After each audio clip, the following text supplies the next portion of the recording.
সুপ্রিয় ভাই ও বন্ধুরা, সবার প্রতি রইল সালাম ও শুভেচ্ছা। আসসালামু আলাইকুম।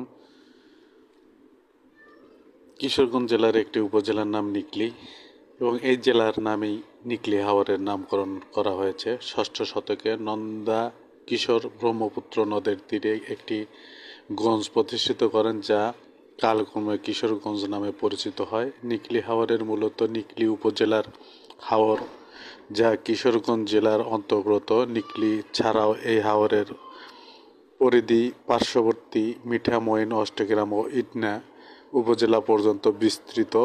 এটি রাজধানী ঢাকা থেকে 110 কিলোমিটার দূরে অবস্থিত। এখানে প্রাকৃতিকভাবেই এই জায়গাটি খুবই সুন্দর। নিকলীতে একাধিক আবাসিক হোটেল আছে।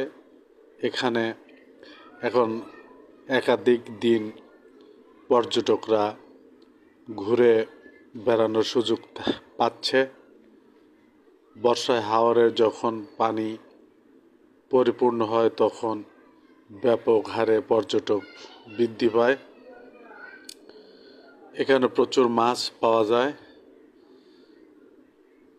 চমৎকার জায়গা, সুন্দর জায়গা। ধন্যবাদ।